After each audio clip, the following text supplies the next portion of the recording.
Okay, so we only have a few more questions left in our 2021 legislative, but Dr. Jeff Warren did inform us that he had a few comments he would like to make on critical race theory before we move forward.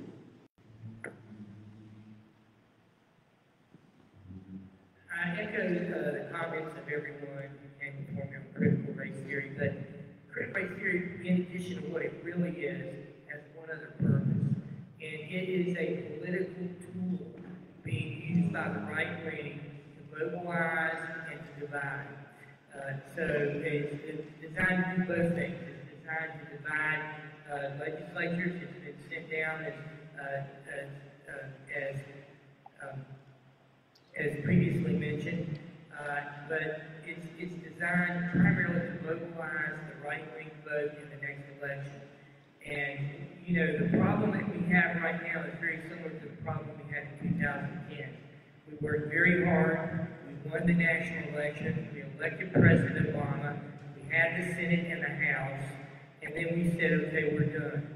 And as voters right now, with the active suppression that is being systematically introduced across our country in red states to try to make sure that they stay red state and ensure minority rule as our country goes from majority white to majority color, people of color, then we need to make sure that we keep this a democracy.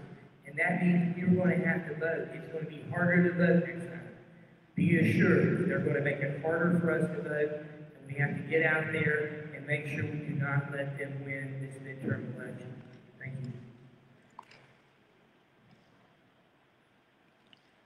When it comes to sexual education in the state of Tennessee, most approved school programs teach from an abstinence-only lens. However, we know there was a mini baby boom at the height of the pandemic, and the reality is youth and young adults engage in sexual activity. We always stress the importance of education. So the question is, what can we do to expand the lens to increase education from sexual education to become comprehensive sexual education?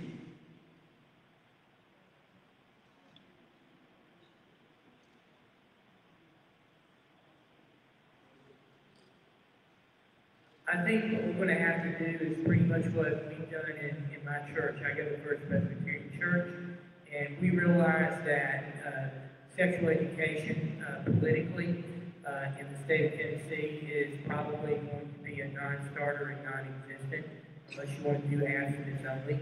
So what we did as a church group is we started and we did age-appropriate sex education starting in kindergarten through high school, and we made that part of our Sunday school curriculum. I think churches are going to have to step up, and we're going to have to be the ones that do the sex education for people in the future. I am at a loss to see how we're going to be able to get teachers who are already being told that they can't talk about critical race theory to somehow be able to miraculously be able to get accurate education on sexual education. So that may be defeatist, but I think that's the way around the problem.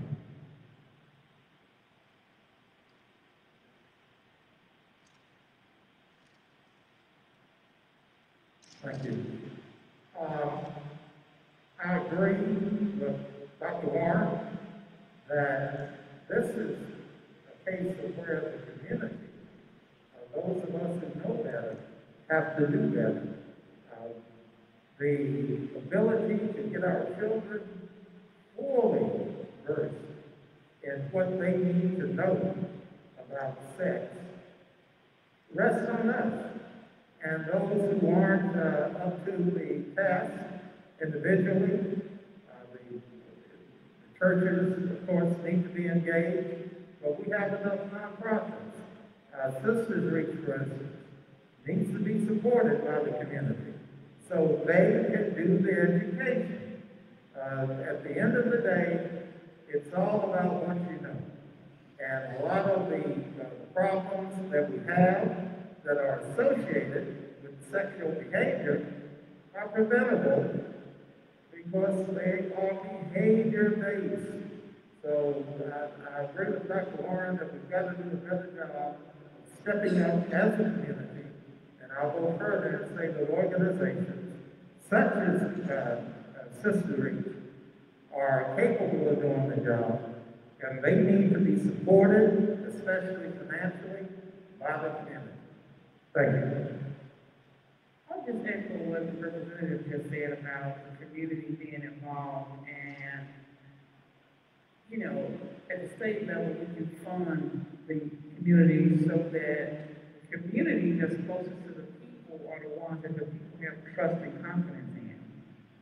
So sex education is always a tough subject anyway to have, but if you are a community organization like yours, Sister Reach and others, you're already in the community, so you're a trusted partner in the community, and the families feel secure in having you talk to their children, their teenagers about sex education. So I agree with Representative Van on Dr. Gordon.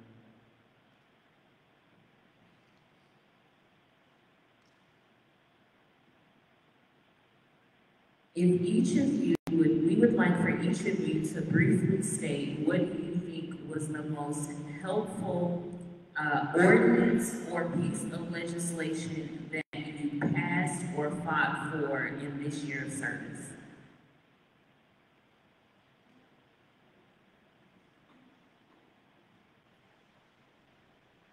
There's many things, but first of all, I'm very, very pleased that I got my child care passed this year. And I also got something else passed that is important. It was called Stop the Bleed. It's a course.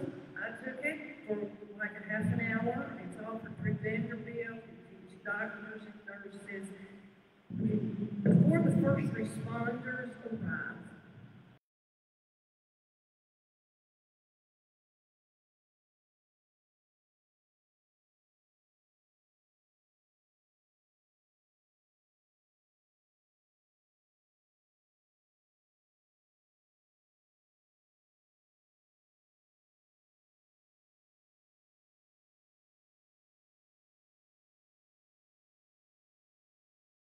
That they will be allowed to stay in touch. It will be up to the Department of Human Services to make sure that the information is given to each sibling so that they will not lose contact. Say you're in an abusive situation, a landlord cannot prevent you from terminating the lease contract if it has been proven that you are in an abusive situation. We ended solitary confinement. We are now pushing, as Senator Robinson said earlier, treatment for those who are incarcerated, not just medical treatment, but also then treatment for drug addictions. We did a lot of the aid camp leg reform. We need to do more. We expand the chokeholds, and now different law enforcement departments will have to develop and teach de-escalation policies, and no warrants are banned. There's plenty of things that we do here, but I would be glad to share my legislative update that we have from the Senate Democrats with Senator Reach. You can make it available to your members.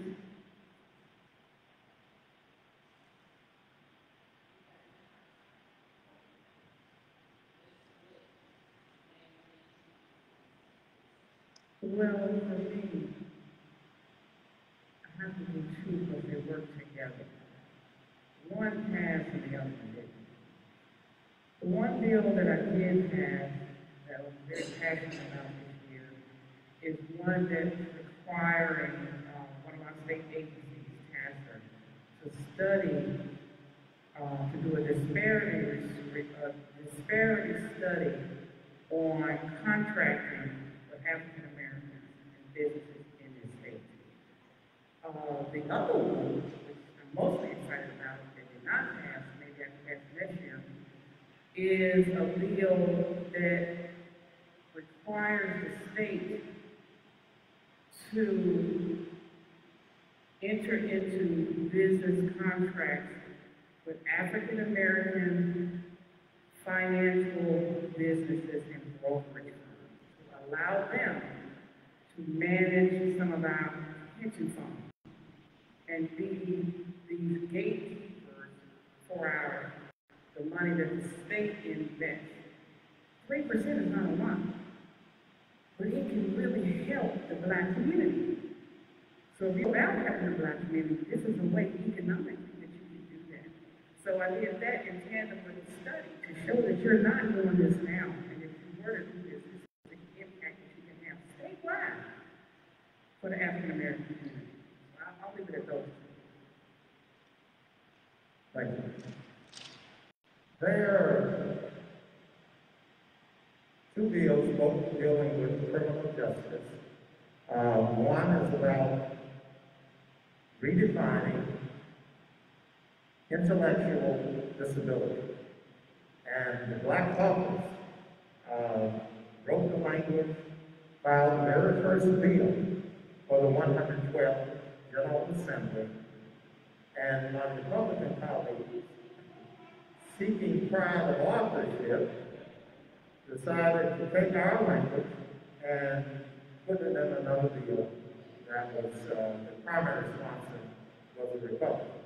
But my Black Caucus members were more concerned with criminal justice reform, and we supported and fought for that bill, along with some others, that we can point to today and say that we have had lives of death row inmates who previously did not have a pathway into the courts to present their claims of intellectual disability.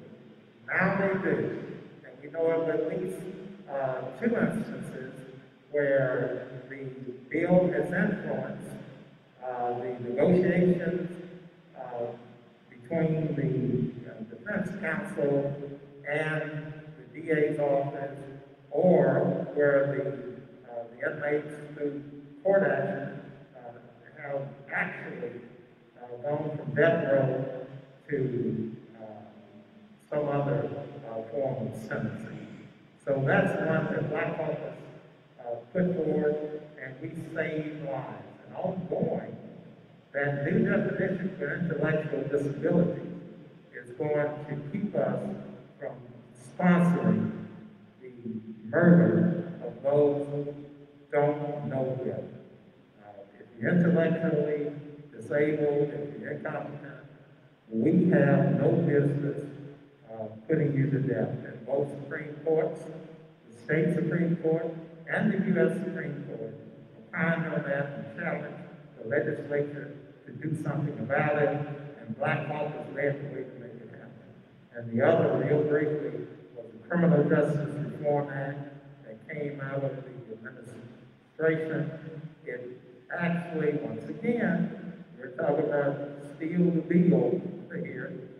A lot of the language that Democrats had done in previous bills were taken and incorporated into Governor Lee's bill, and we're proud to say that we helped to pass criminal justice reform in Tennessee. It hasn't gone far enough, but we're still working on it.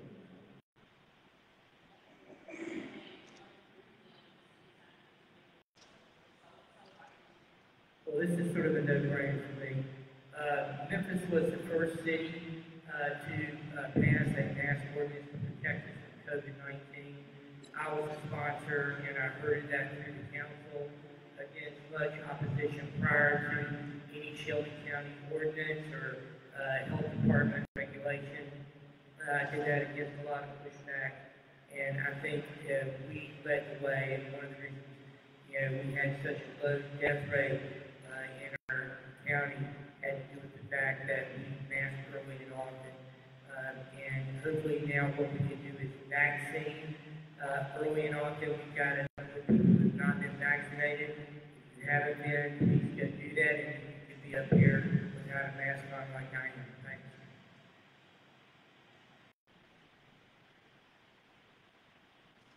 So I'm a chief, because it's a few that I want to bring to light. So Senate Bill 1380, I think Senator Kyle touched on it, but it's basically a spin-off of the ACAMP Wait initiative, but it does ban no-knock warrants, it bans chokeholds and excessive force. It also requires other officers who are witnessing use of force to intervene, and it establishes a requirement for departments to create a use of force reporting system. I think that's very important, and I don't want to just skip over that, because that at least is a step in the right direction. It doesn't get us there, but it gets us closer. The other bill that Representative Hardaway was speaking of was an administration bill. It is a criminal justice reform bill. There's quite a few holes in it, but there are some things that will be helpful to our communities, such as removing the Department of Safety $65 fee to set up a payment plan for the restricted driver's license,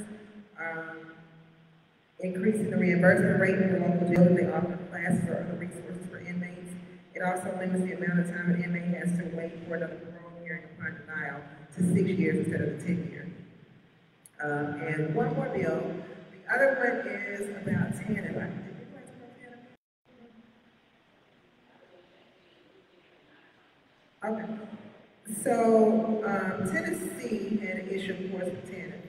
The federal government, of course, provides cash assistance to families who lost income through a program called TANF, and it basically stands for Temporary Assistance for Needy Families. But last year, it was reported that Tennessee, the TANF program had stockpiled more than $740 million, the largest cash reserve of any state in the nation.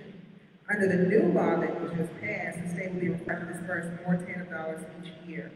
In addition to creating new penalties for abusing assistance, the law will study the effects of cash payment increases, establish community grants to up to $50 million for nonprofits serving needy families.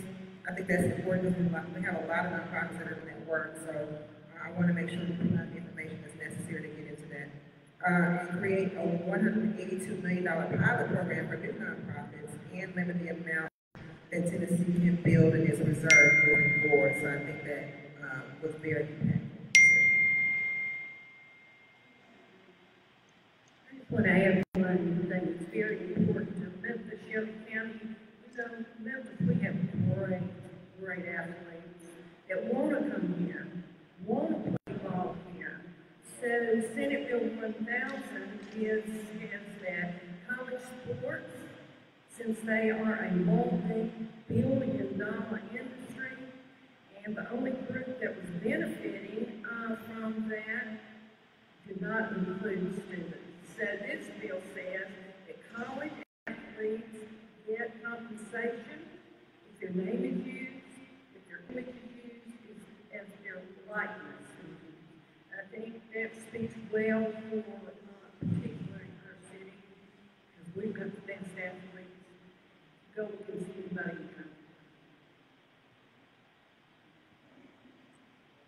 the country. Okay, so the last three things that we're gonna have, Sister Reach this year put together a legislative report card.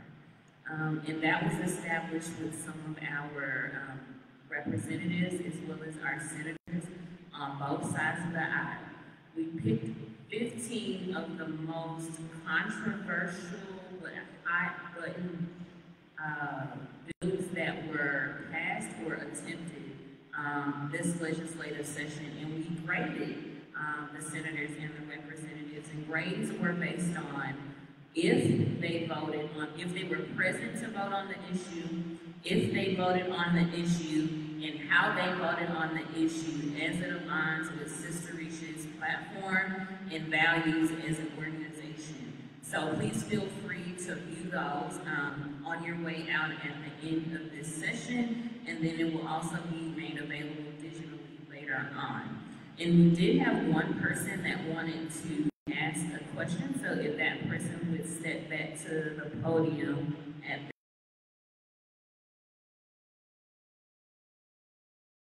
when you ask your question, please specify who you are addressing the question to. Good afternoon.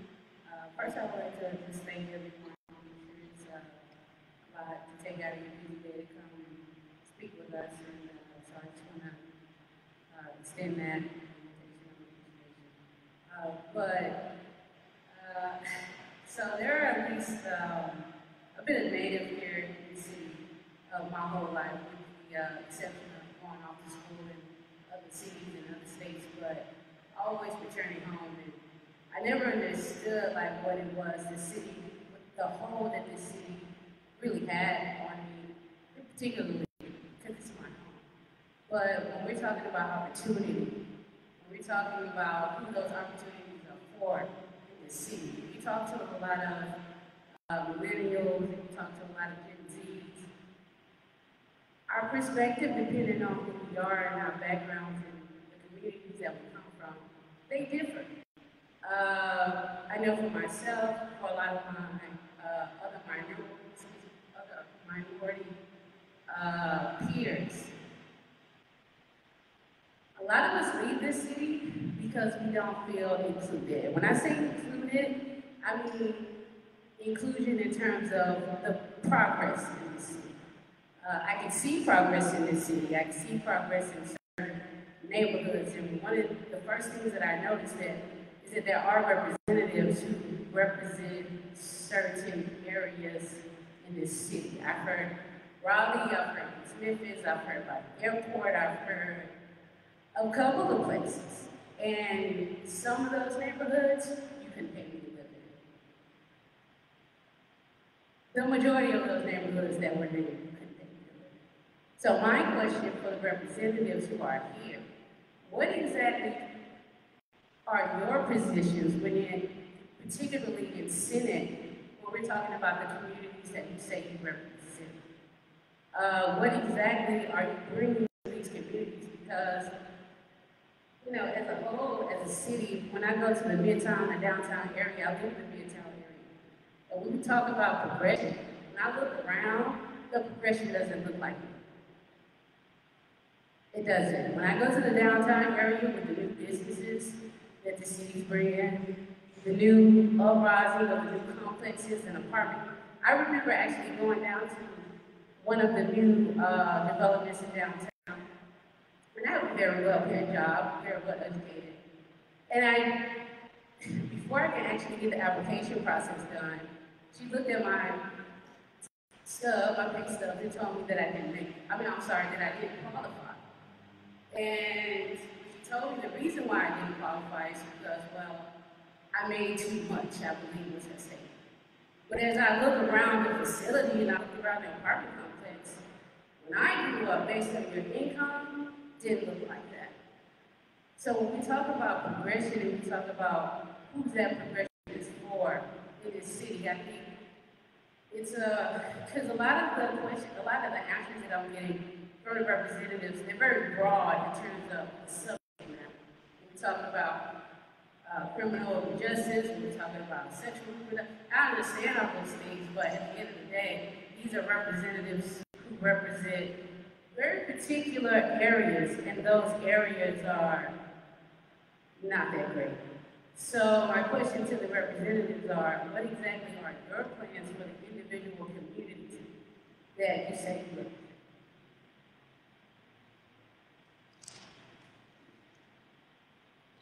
If I'm not answering on point, you call me out. But I represent, started at St. Jude, North Raleigh, on out, over to the park.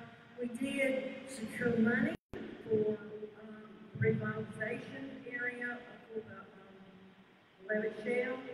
Up in Fraser, we are getting of course we have Nike, Amazon's going to move in there.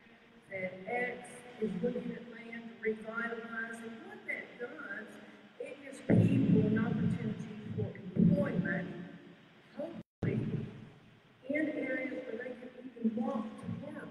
Because transportation is very not present, let's say, in Memphis like it should be. But we work on those efforts constantly to get transportation. For example, if you live in Fraser, Raleigh, and wanted to go to the other side of the city and work for FedEx, you need transportation. We work very hard on those TCAP schools to train people how to use tools, machinery, IT, skills. So a lot of that takes place. We encourage the arts communities to come in, get integrated. We hold community meetings to make sure everybody understands what's going on about guns, what's going on with their rights, and particularly to build back up our area of the city so that we can have jobs, be productive citizens. And I always spoke this with my Republican colleagues. I said, don't get on the tax road. If you let them just get involved, give them an opportunity to get to school and get a degree. Give them an opportunity to have transportation to get to a job, because these people want to work. Now, that didn't hit particularly the efforts we're trying to do. I'll be glad to meet with you afterwards, see where you live, see what else we can do to make sure that everybody's included, everybody gets an opportunity to see.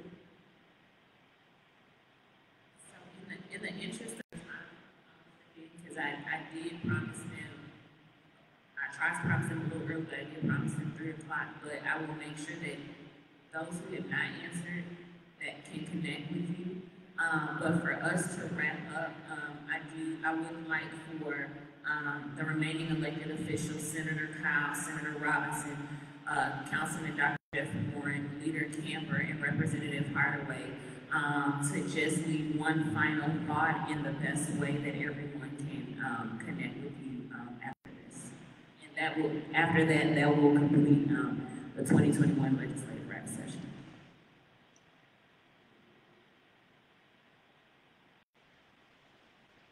Thank you.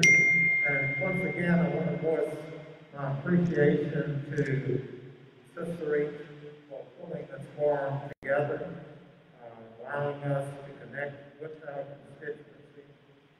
And it's all about the people doing their job to make this democracy work. The thing that I think I want to leave you with is what I believe, and I spoke earlier to Thomas Jefferson and his position, which is very simple, that any nation in a civilized state that seeks to be ignorant and free seeks what never was and never will be. For me, it's quite simple. Education and economics determine how free you will be in America today. All of the quality of life determinants emanating or some function of economics and education. So I invite all of our constituents to get engaged. As Leader Camper says quite often, other people, for people, by the people, means you. And this is it's not a spectator sport. You got to participate in order for democracy to work for the people. My contact information is real simple. We call it the people's cell phone. You can text me 24 hours a day. 901-949-1000. 901-949-1000. Thank you again to Sister Reach. Thank you, Sister Reach. Thank you, Representative, for stealing from my thunder with the we the people, for the people, by the people. But I do believe in that, and I do believe in democracy being a participatory engagement. And a forum like this allows our constituents to hear from us, to question us, to know where we stand. And I appreciate, Sister Reach putting this together, as well as some of your other, webinars that you do. It's very informative, very helpful to the community, so I appreciate that. I'm grateful to be here to share my thoughts. I look forward to anyone on the Facebook Live to email or call or reach out via whatever social media needs to follow up on anything that we talk about today because there's so much more that happens in General Assembly that people may have concerns about. So we are here, we're available for you, and I'm just grateful to be able to be a part of this. My number is 901-315-8899. That's 901-315-8899. And on Facebook, Instagram, Twitter, it's at Karen D. Camper. Thanks so much.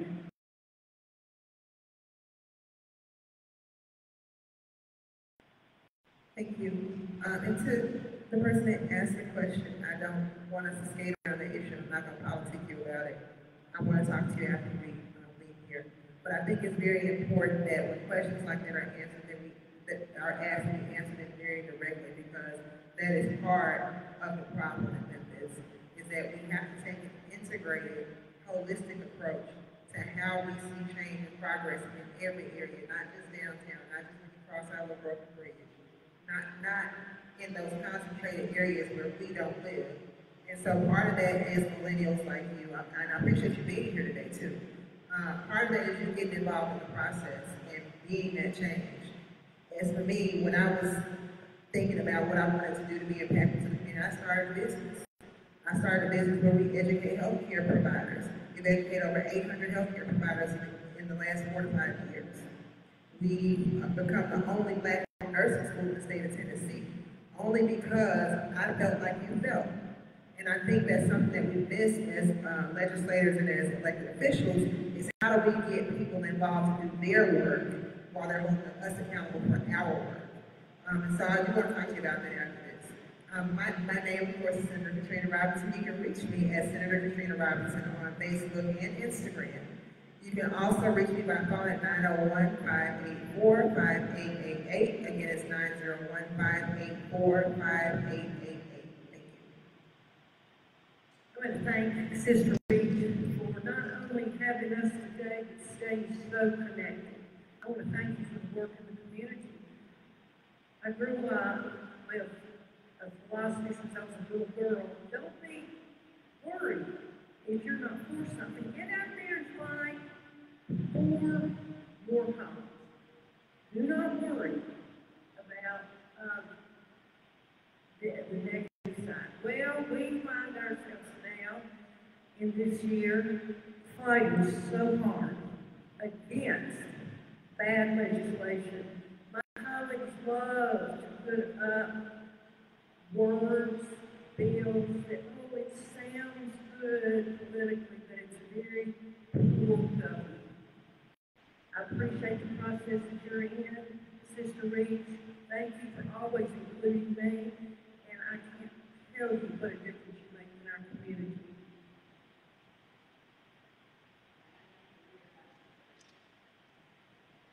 Thank you, Dr. Jeff Ward again, City Council District 93, phone number 901-636-6795.